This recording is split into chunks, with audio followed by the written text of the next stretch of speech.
una pregunta que quiero haceros, y que es bueno que nos la hagamos, ¿eh?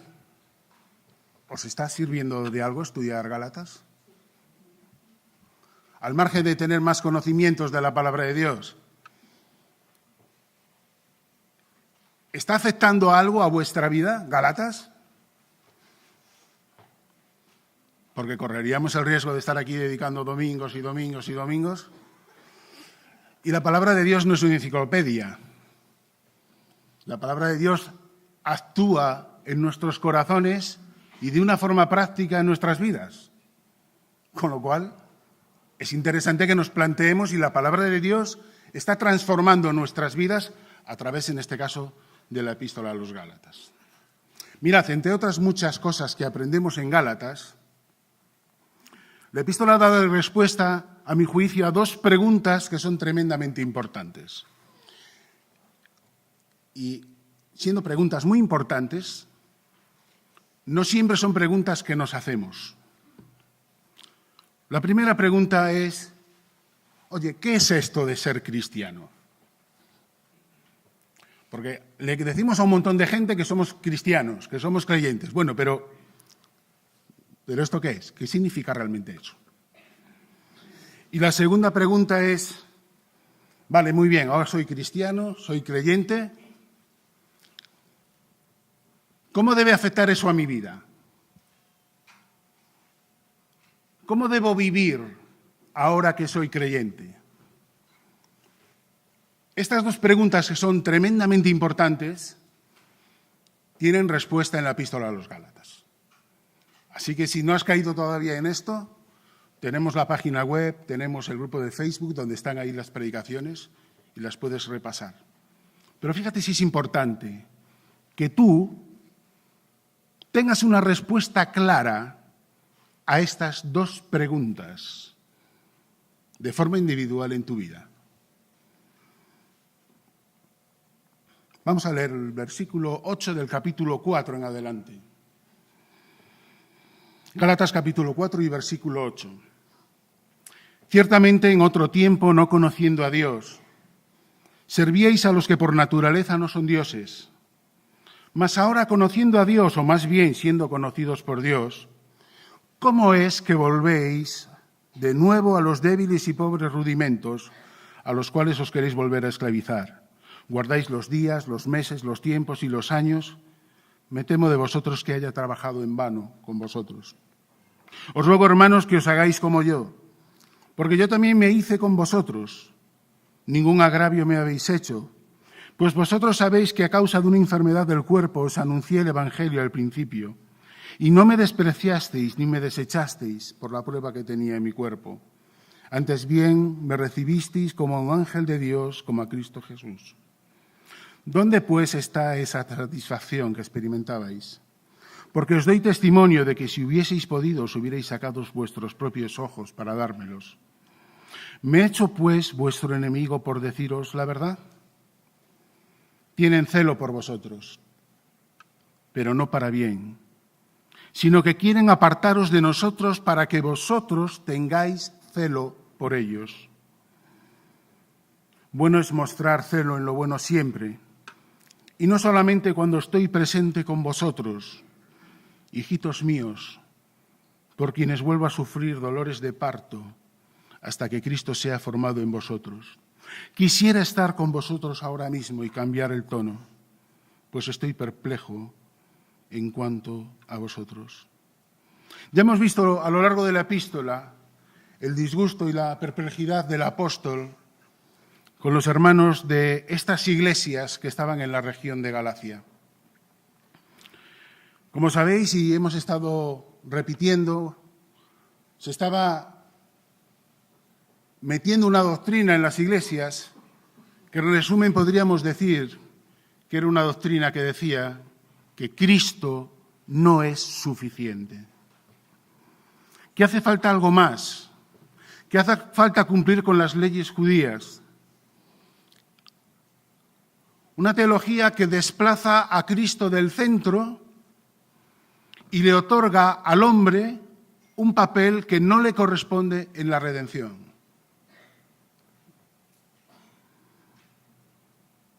Y sabes, esto no es un problema que se circunscribe a esta época en las iglesias de Galacia.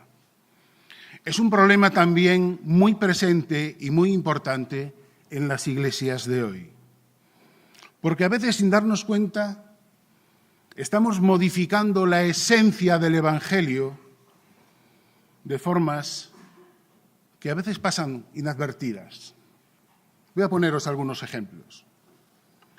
Tenemos el problema de no tener claro qué es esto de ser cristiano.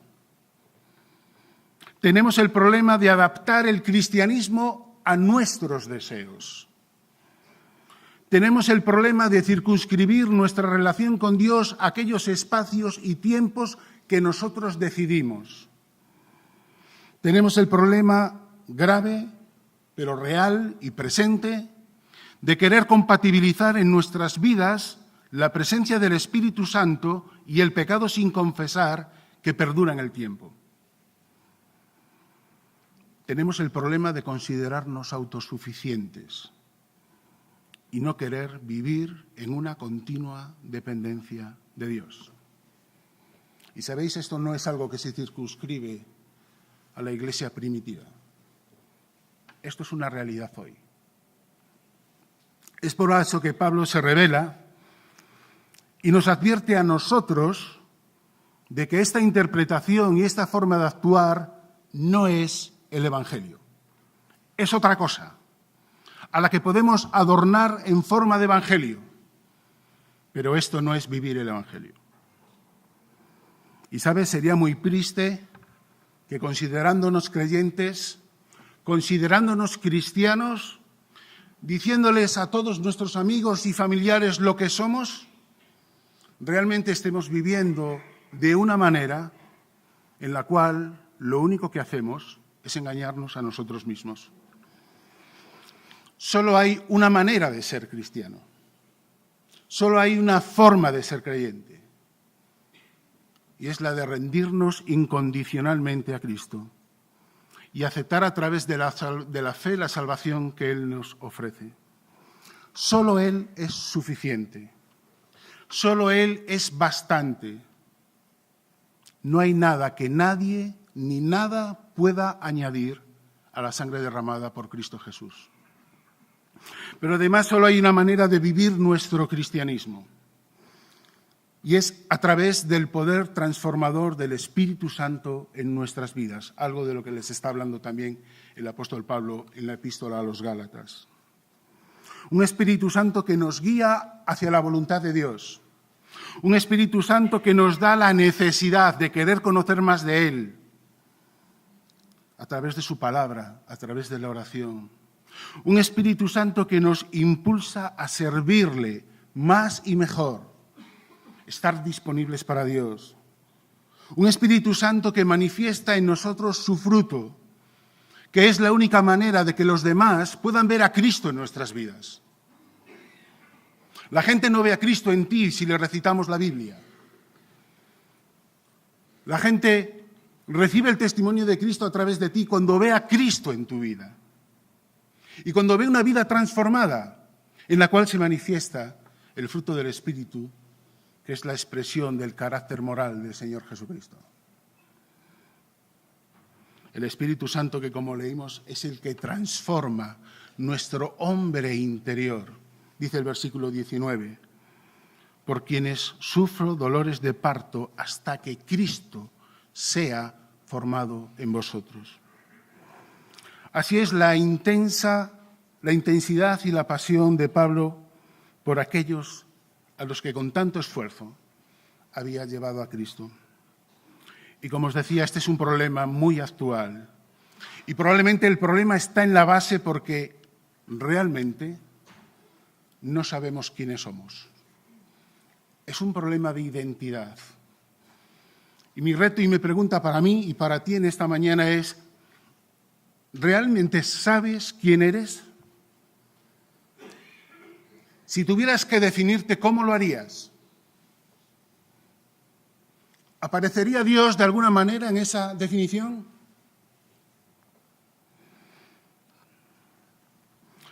Esta es una de las grandes preguntas del ser humano, ¿verdad? No solamente de los cristianos. ¿Quién soy? Si hiciéramos una encuesta, probablemente las respuestas saldrían múltiples en esta mañana. Pero, ¿sabes? Dios solo tiene una respuesta a esta pregunta, que quiero que me acompañes a descubrir. Primera de Pedro, capítulo 2 y versículo 9. Mas vosotros sois linaje escogido, real sacerdocio, nación santa, pueblo adquirido por Dios, para que anunciéis las virtudes de aquel que os llamó de las tinieblas a su luz admirable. Gálatas capítulo 4 y versículo 6. Y por cuanto sois hijos, Dios envió a vuestros corazones el Espíritu de su Hijo, el cual clama, Abba Padre. Así que ya no eres esclavo, sino hijo. Y si hijo, también heredero de Dios por medio de Cristo. Hermanos, esta es nuestra identidad. Esto es lo que eres tú en esta mañana. No importan tus circunstancias, si te van mejor las cosas o si te van peor, si estás más contento o si estás más triste. Eres un hijo del Dios vivo.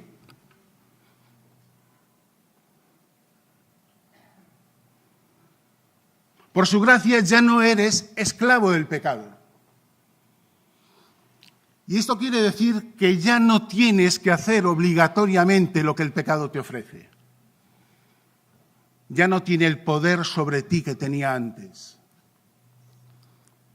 Ya no tienes que seguir al dictado lo que Satanás dice. Ahora eres un hijo de Dios. ¿Y sabes? Lo maravilloso es que esto no se trata de firmar un papel donde se dice que soy un hijo de Dios, sino que además de declararte su hijo, Dios pone todo su empeño en que tú lo sepas, en que tú lo vivas y en que tú te puedas comportar como un hijo de Dios. Antes leíamos que pone en nuestro interior nada menos que al Espíritu Santo, el cual clama, Abba Padre. Si no fuera por el Espíritu Santo, sería casi imposible acordarnos de lo que somos realmente. Esta es nuestra identidad. No tienes otra. No hay otra posible identidad para una persona que ha entregado su vida a Cristo. Esto es lo que eres.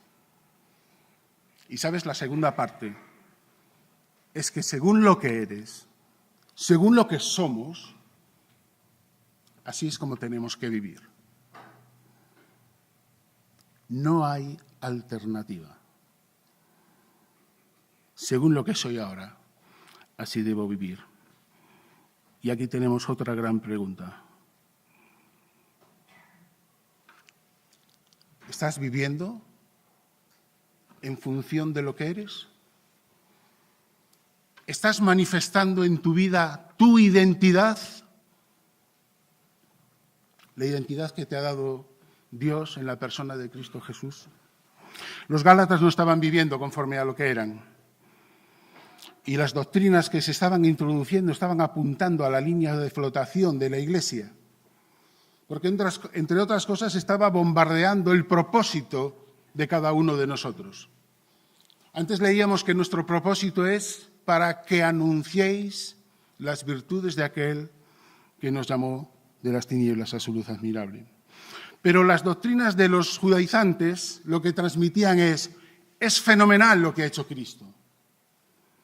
Pero mira cómo yo además cumplo con todo esto. Mírame a mí ahora. Fíjate cómo me merezco la salvación. Eso no es anunciar las virtudes de Cristo. Eso es anunciar mis virtudes. Eso es anunciar mis méritos.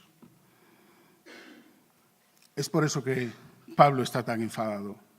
¿Cómo os podéis de nuevo volver a los débiles y pobres rudimentos, los cuales os queréis esclavizar?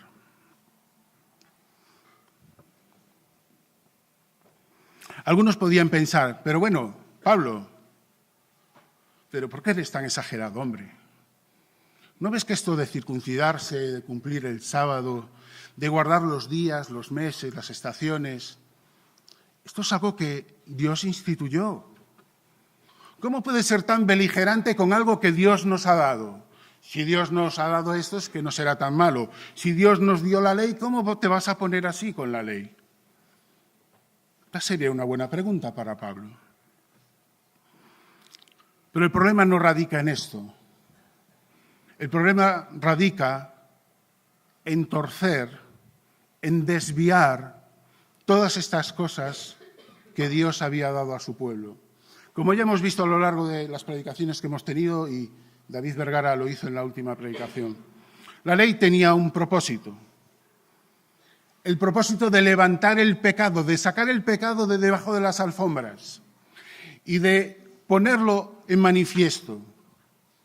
De tal forma que la gente, después de estar muchos años en esclavitud en Egipto, pudiera darse cuenta de que en sus vidas había pecado y de que por sí mismos no tenían solución para ese pecado. También para que se dieran cuenta de que Dios no iba a tolerar bajo ningún concepto el pecado. Y sobre todo, para que se dieran cuenta que la única solución a ese grave problema solo la podía aportar Dios.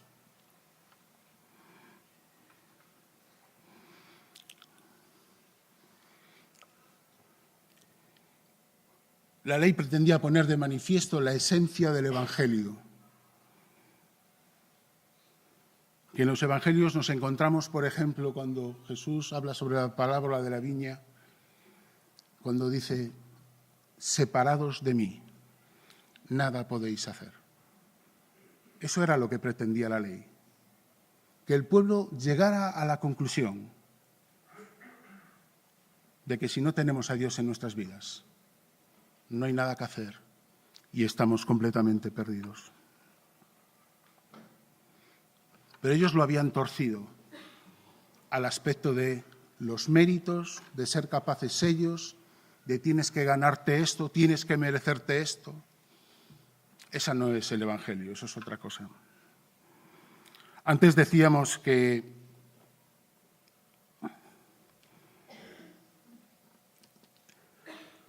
no hay otra manera de vivir nuestro cristianismo si no es a través del poder transformador del Espíritu Santo en nuestras vidas. Y sabes, esto no es posible por ningún mérito o por nada que podemos hacer. Esto solo es posible por la obra de Cristo en la cruz y por su resurrección. Nosotros no contribuimos ahí de ninguna manera. Dice el versículo 8, ciertamente en otro tiempo, no conociendo a Dios, servíais a los que por naturaleza no son dioses, mas ahora conociendo a Dios, o más bien siendo conocidos por Dios, ¿cómo es que os volvéis a esclavizar, que os volvéis de nuevo a los débiles y pobres rudimentos a los cuales os queréis volver a esclavizar? Como veis, Pablo habla de esclavizar. No habla de pecados puntuales. No habla de la batalla espiritual que libramos cada día y que vemos como Pablo la comenta en el capítulo 7 de Romanos. Aquí se trata de ponerte bajo el dominio, bajo el señorío de otro que no es Dios. Y sabéis, llegados a este punto, tenemos que volver a tener cuidado, porque cuando estudiamos Gálatas y vemos a los judaizantes, al legalismo judío, podemos correr el riesgo de pensar que esto nos queda como un poquito lejos. Muchas gracias, hermanos, por vuestras predicaciones sobre Gálatas. Estaremos vigilantes para que estas doctrinas no entren en la Iglesia. Y continuamos con nuestra vida adelante. Ya estamos alerta para no dejarnos esclavizar por estas cosas. Pero, ¿sabes? Hay cosas en nuestra vida que suponen un regreso a la esclavitud. ¿Qué me dices del egoísmo? ¿Qué me dices de la mentira? ¿Qué me dices de no ser misericordiosos con los demás? ¿Qué me dices de ser deshonesto en las pequeñas cosas? que nos justificamos diciendo esto no tiene importancia. ¿Qué me dices de los vicios y de las inmoralidades que tenemos instaladas en nuestras vidas? Hay situaciones en las que, a pesar de haber sido liberados por Cristo del dominio del pecado, nosotros seguimos voluntariamente esclavizados a ellas. Mirad, todos tenemos agujeros en nuestra armadura espiritual, porque todos los días, tanto en casa como fuera de casa, estamos librando batallas espirituales. Todos tenemos batallas personales que luchar. Y seguro que las mías son diferentes a las tuyas. Lo que para ti supone una fácil victoria sobre una tentación concreta, para mí puede convertirse en una batalla a muerte. Para mí puede ser una batalla durísima. Todos estamos luchando diariamente contra el pecado. Pero no es lo mismo el creyente que lucha, cae, se levanta, se refuerza frente a esa situación, progresa adelante. No es lo mismo que el creyente que ha tomado la decisión de instalarse en esa esclavitud, de atarse a ese pecado y de vivir en permanente esclavitud. No es lo mismo. Hermanos, tenemos que saber que ahora que somos hijos de Dios, una vez que tenemos clara cuál es nuestra identidad, una vez que nos consideramos no solamente hijos de Dios, sino también siervos de Dios, tenemos que grabarnos a fuego algo que es muy importante. En Cristo Jesús tengo la victoria sobre cualquier forma de esclavitud que el pecado me quiera plantear.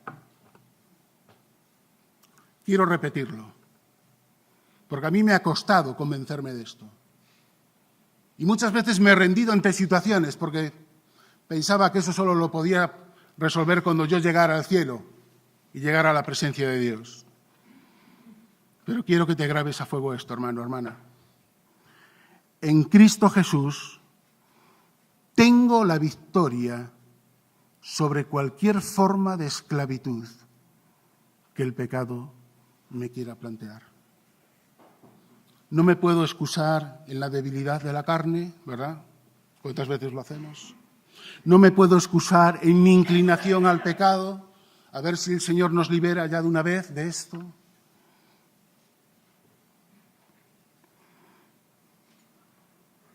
En Cristo Jesús tengo la victoria sobre cualquier forma de esclavitud que el pecado me quiera plantear. ¿Estás viviendo algún tipo de esclavitud? Pues déjame decirte que eres una nación santa para el Señor y que Él ha vencido cualquier forma de pecado y en Él tú tienes la victoria. No hay nada que pueda impedir que tú vivas en libertad. No hay nada que pueda impedir que tú experimentes el gozo de la transformación del Espíritu Santo en tu vida, haciéndote cada vez más semejante a la persona del Señor Jesucristo. No hay nada que pueda impedir que tú puedas disfrutar de una relación íntima y personal con tu Dios. Y sabes, esta relación íntima y personal es la clave de nuestra vida cristiana. El cristianismo no es una religión. El cristianismo es una relación que debemos de vivir con intensidad con nuestro Dios.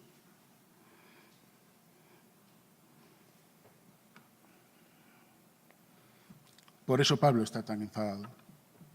Porque está viendo cómo sus hijos espirituales se están perdiendo tantas cosas, se están quedando estancados en el camino, incluso retrocediendo, teniendo en cuenta que son un linaje especial, una nación santa, sacerdotes del Rey.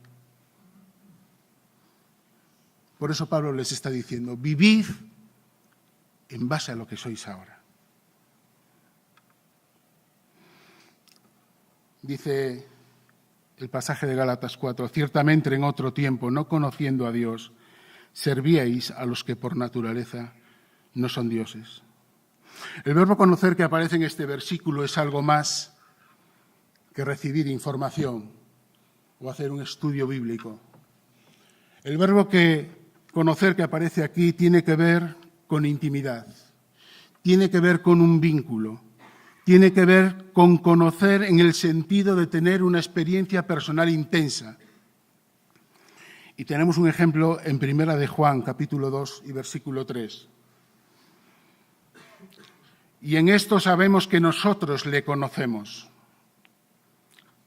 si guardamos sus mandamientos. El que dice yo le conozco y no guarda sus mandamientos, el tal es mentiroso. Y la verdad no está en él. Pero el que guarda su palabra, en este verdaderamente el amor de Dios se ha perfeccionado. Por eso sabemos que estamos con él. Conocer a Dios es algo más que saber lo que ha hecho por ti y como además te parece fantástico, empiezas a asistir a una iglesia y participas de sus actividades. Esto no es conocer a Dios según la perspectiva de Dios.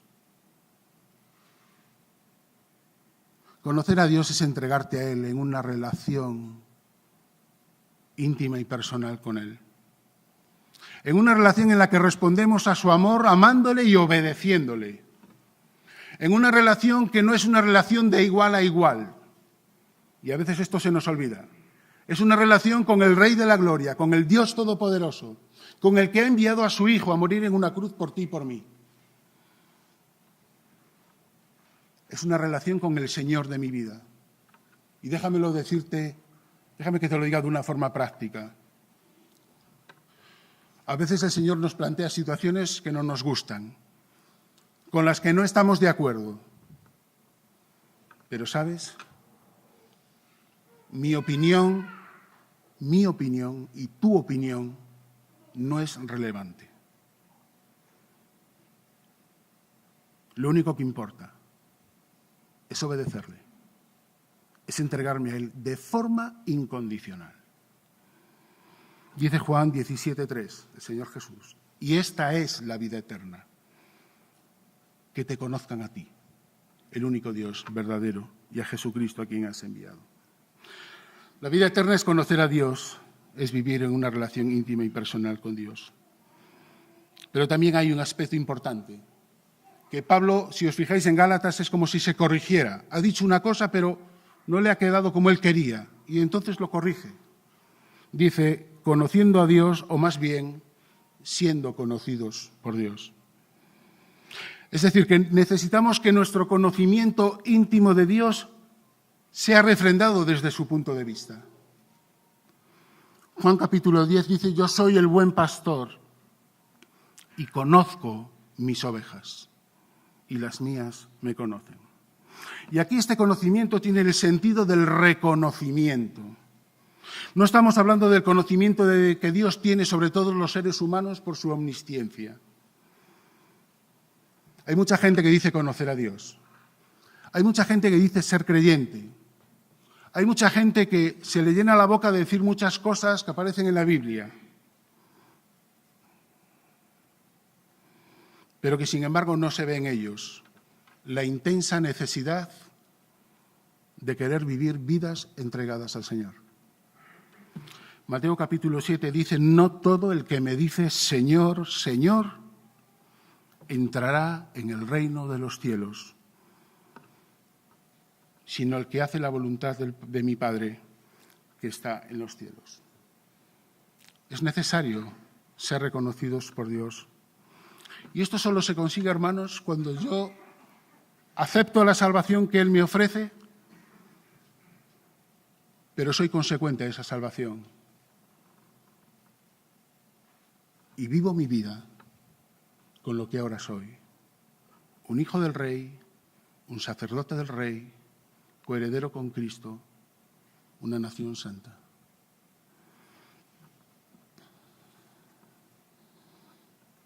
¿Quién soy ahora? ¿Quiénes somos en esta mañana? soy un hijo del Dios Altísimo. Soy linaje escogido. Soy un sacerdote del Rey. Soy un miembro de una nación santa que debe vivir en santidad, adquirida por Dios. Y tengo un propósito: anunciar las virtudes de Cristo.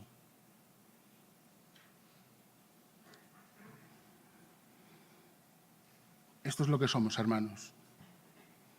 Y teniendo en cuenta todo esto, ¿cómo es posible que entonces, en tantas y tantas ocasiones, me deje esclavizar con cosas, con situaciones que ya no tienen poder sobre mí? Porque esto sigue ocurriendo, ¿verdad? Quiero decirte algo, hermanos, y no va en contra de todo lo que llevamos enseñado hasta ahora de Gálatas. Pero el problema de la epístola a los Gálatas no son los judaizantes. Ya sé que hemos estado oyendo todo lo contrario hasta ahora, y yo también estoy de acuerdo con eso. Pero el problema de los Gálatas no son los judaizantes. El problema de los Gálatas son los Gálatas. El problema de los Gálatas son los Gálatas. El problema que a veces nos pasa en nuestra vida espiritual, y enseguida empezamos a ver a nuestro alrededor a quién le apuntamos el tanto, pero el problema de nuestra vida espiritual somos nosotros. Que no actuamos conforme lo que somos y que no vivimos conforme lo que somos. Voy a terminar. El sufrimiento del apóstol por estos hijos espirituales tan queridos por él era patente. Igual que el sufrimiento que experimentamos nosotros cuando vemos hermanos con problemas, cuando vemos hermanos que se separan de la Iglesia, cuando vemos hermanos que están pasando por una etapa de frío espiritual, cuando vemos hermanos que están viviendo en sus vidas con pecados sin confesar y a veces tenemos que confrontarles esas situaciones. No es nada agradable. Creedme que es muy triste. Sufrimos por lo que estás pasando. Pero no podemos permitir que el proceso de transformación que el Espíritu Santo tiene que hacer en ellos y en nosotros se paralice o vuelva atrás al punto de partida. Mirad, tenemos un Dios tan maravilloso que incluso cuando nos pasa algo de esto, Él nos dice que el que comenzó en vosotros la buena obra la perfeccionará hasta el día de Jesucristo. Y no os quepa duda de que lo va a hacer, incluso a pesar de nosotros. Pero quiero terminar con otro aspecto importante. 2 Corintios capítulo 3 y versículo 18. Un texto que cada vez que lo leo me sobrecoge.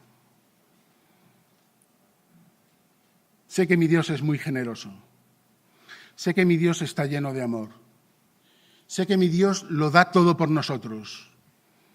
Pero lo que describe este versículo se escapa a toda lógica y a todo entendimiento, hermanos. Dice 2 Corintios 3, versículo 18. Mirando a cara descubierta, como en un espejo, la gloria del Señor. Imagínate, estás frente a un espejo y en ese espejo te puedes ver a ti, pero también puedes ver como en el fondo la majestad, la perfección, la santidad y la gloria del Señor. Sigue diciendo, somos transformados de gloria en gloria. Y lo que viene a continuación es tremendo. En la misma imagen, como por el Espíritu del Señor. Ese es el propósito de Dios para tu vida, hermanos. Eso es lo que Él quiere hacer contigo. Hacerte semejante a Cristo. Y ¿sabes? Él te otorga un privilegio más. Él te dice, ¿quieres colaborar en esto? Porque tú puedes retrasar, estorbar este proceso de transformación con tu vida.